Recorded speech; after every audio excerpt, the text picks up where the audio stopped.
Today, guys, I looked up Star Wars on Google, and yes, today I did look up Google.com because I can't find news when I just look up Star Wars on Microsoft Edge, but I found this on the trash compactor scene. I always thought it looked so disgusting, but it was nastier. Right, so I clicked on it right now. So the Star Wars Episode 4 trash compactor scene was nastier in real life.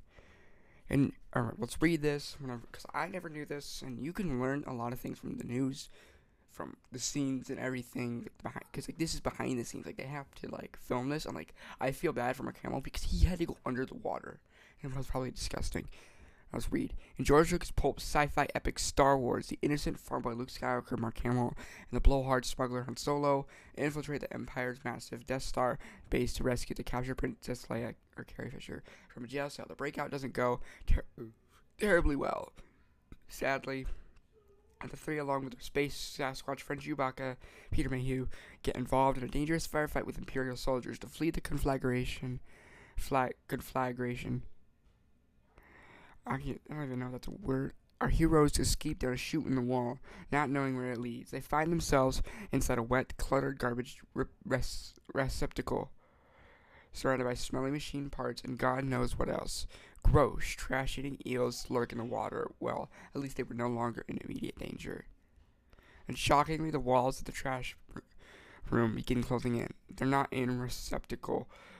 They're in a compactor. Our four heroes do not do whatever they can to stop the moving walls, but can not. Is this the end for Luke, Han, Leia, and Chewbacca? Come to the theater next week to see the next exciting chapter. Oh wait, Star Wars is a movie. No, a serial. There's no next chapter. The heroes escape and live to fight another day. The sequence is as fun as it is gross, and only nitpickers will have an issue with the notion that a space station would need to compact its trash before ejecting it into the infinity of space. The garbage room was designed and decorated by Oscar winner Roger Christian. Roger Christian is the creator of the lightsaber too. I didn't know that. I didn't know he designed that. That's cool. And he did an exemplary job of making the trash look weirdly alien, yet still recognizable as refuse. Indeed, it was Christian who made Star Wars look dented, chipped, and lived in. He also designed the interior of the Millennium Falcon. I didn't know that either.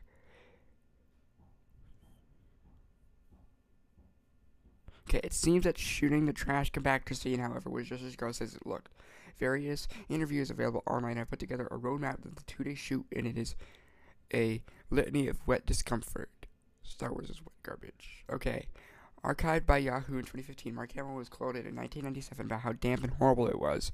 It didn't help that he was dressed in thick armor that was, in fact, made of rubber. The actor recalls it having to be dried off frequently, he said. Every time I get wet, or more specifically too wet, I had to get out of this wet rubber outfit to get blown dry. It was uncomfortable. You get rashes in places you never thought possible. Oh my god, that's funny. Because it makes sense, because back then in the 70s, you were wearing, it's like, dude, you were wearing, the armor was, the props they made were made of rubber, but it was silicone rubber silicone. That way you can mold it into shape. But that's why I'm so glad 3D printers exist. I own a 3D printer, which I'm thinking about starting a channel for that, if you guys would think. I have so many channels nowadays, I don't even know what to do with them all. Alright, but I might not start a channel for that. I might go on, Name Our Plays and use that, or use Lord Sci-Fi as it. Lord Sci-Fi Films, actually, is my fan film channel, which I have no videos yet on there, but I will. The problem with shooting in a cluttered room that has been filled waist deep with water is that it is not filtered, circulated, or heated. It's essentially an indoor puddle. Also, the fake garbage wasn't exactly scrubbed clean before it was added to the puddle, making the water legitimately dirty. Peter Mayhew reportedly had the most difficult time getting in water, as his costume was thick and furry and wouldn't dry easily. Additionally, the odor of the water soaked into the fur and it smelled bad for the remainder of the shoot. This was written in Dale Pollock's biography, Skywalking: The Life and Films of George Lucas. I might get that. I didn't know that. I actually did not know that. That would make sense, though. In J.W. Rinsler's history book, The Making of Star Wars, Carrie Fisher also complained about slopping around in water for 2 days of shooting. She, at the very least, got to wear a costume that was made of cloth and not rubber or fur, but it still wasn't pleasant. I liked jumping through the garbage chute, she said, but I didn't like wearing the wetsuit. The chute into the garbage room was essentially a slide, so at least the actors got to have a little fun before soaking in the world's grossest spa treatment. I didn't know that. This is insane. I mean, it makes sense. I mean, it was really dirty if you looked at it, but like, it was nastier in real life. How the fact I never knew this. This is fun to learn about. I love it. I love this. This is just fun. Okay.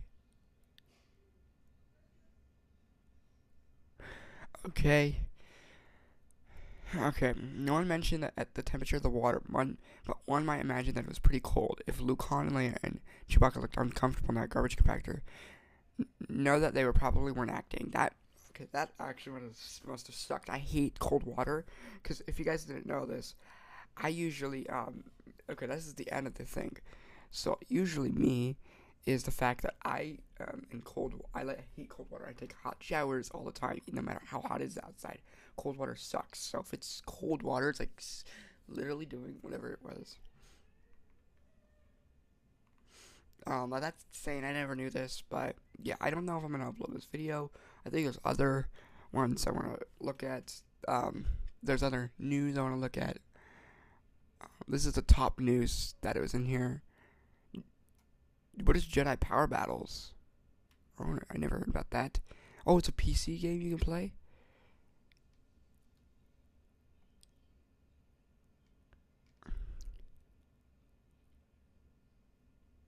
Yeah, right?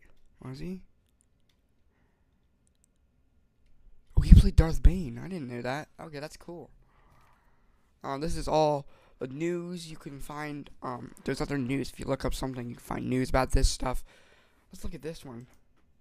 I don't really look at Forbes, but /film, go check it out. Forbes is right here.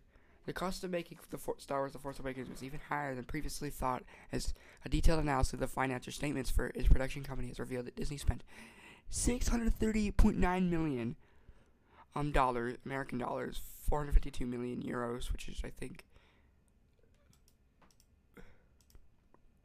on the Sci-Fi film, cementing its status as the most expensive movie in history. Yeah, that is insane. The 2015 flick was the Star Wars movie made by Disney and was released 3 years after the studio's $4 billion acquisition of Lucasfilm, which owns the rights to the franchise. The Force Awakens rebooted the series by pairing rising stars Daisy Ridley and John Boyega with Harrison Ford. Mark Hamill and the late Carrie Fisher, who shot to fame in the first Star Wars film 37 years earlier, bringing back the original cast of such a beloved movie series, was a big gamble, as it raised expectations as well as the risk that it wouldn't live up to them. It came at quite a cost, as shown by the table below. Okay, let's look at this. So revenue from studio. Alright, this is the total revenue. Okay, so wages and salaries, it's about $25 million. They've just paid for wages and salaries, social security costs. That's another $3 million. That's another $3 million. Administrative expenses, another $2 million. Production costs. Dude, that's so much money. They just spent $600 million on production. Total cost $630. Pre-tax total cost, which is minus $638 million. Pre-tax loss $105 million. They just lost so much money. They just, like, the net loss, they lost really, like, from what it looks like, they lost $1 million. They lost $2 million. Wow, that was a lot of money. Disney was so confident that The Force Awakens would be a success that it spared no expense on its cast of A-list actors and extravagant visual effects. However, the studio also came up with a clever way of recouping some of its spending, and this ended up shining a spotlight on how much the movie actually cost to make. Instead of filming The Force Awakens in the United States, Disney decided to shoot it at Pinewood Studios in the United Kingdom. This enabled it to benefit from the UK's government audiovisual expenditure credit, which gives studios a cash reimbursement of up to 25.5% of the money they spend in the country. To qualify for the reimbursement, movies that must pass a points test based on factors.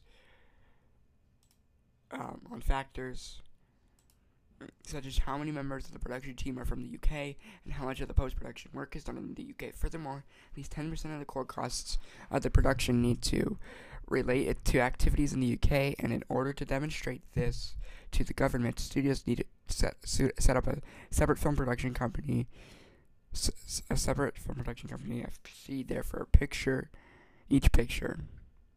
Production companies have code names so that they don't raise attention with fans when filing for permits to shoot off-site. The Disney subsidiary behind The Force Awakens is named Foodles Production, after the cafe next to San Rafael, California. And this was in the UK.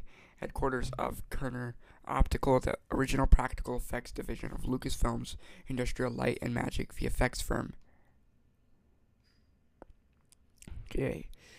Crucially, each FPAC has to file financial statements showing everything from the total cost of the picture right down to the size of the crew who worked on it and the amount of pension contribution paid to them. In contrast, studios which shoot in the United States rarely disclose the costs of the movies they make, as their spending on them is combined in their overall expenses, and their financial statements don't itemize the budgets of each one. The blockbuster reimbursement makes the disclosure in the UK well worth it, but getting the money is far from a walk in the park.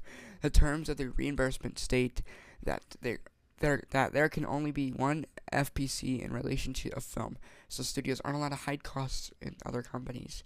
They also state that each FPC must be responsible for pre-production, principal photography, and post-production of the film, and for the delivery of the completed film, as well as paying for rights, goods, and services in relation to the film.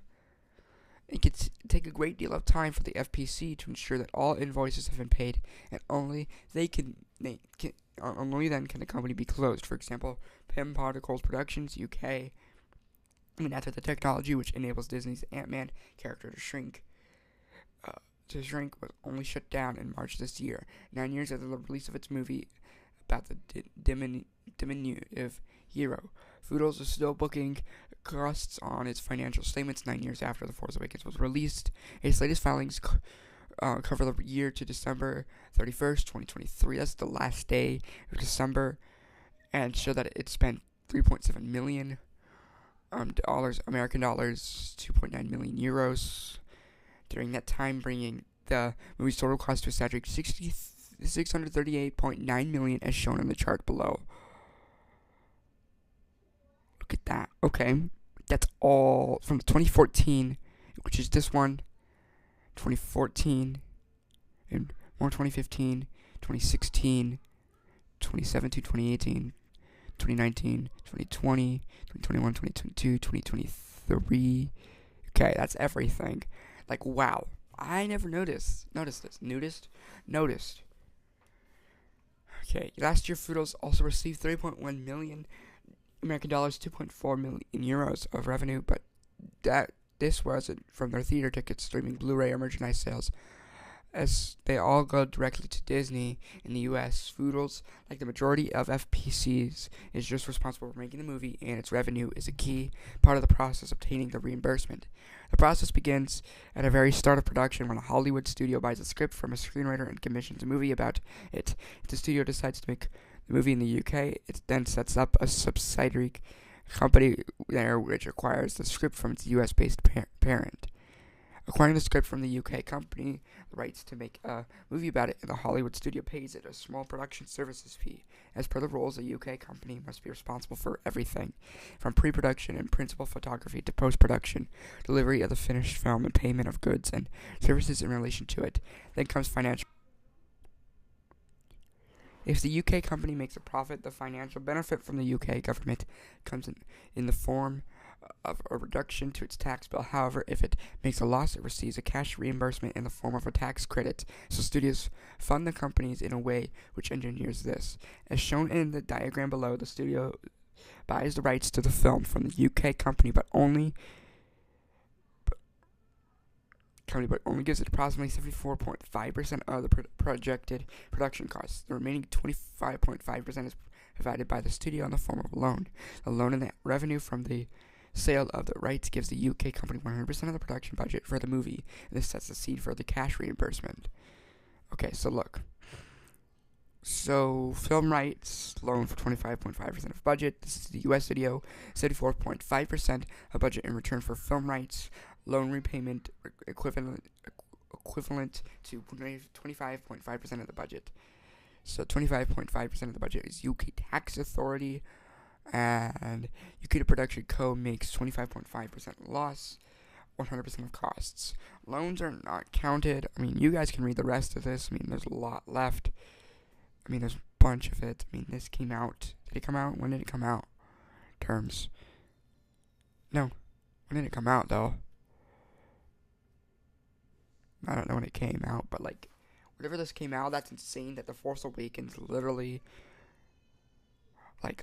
cost $638.1 million.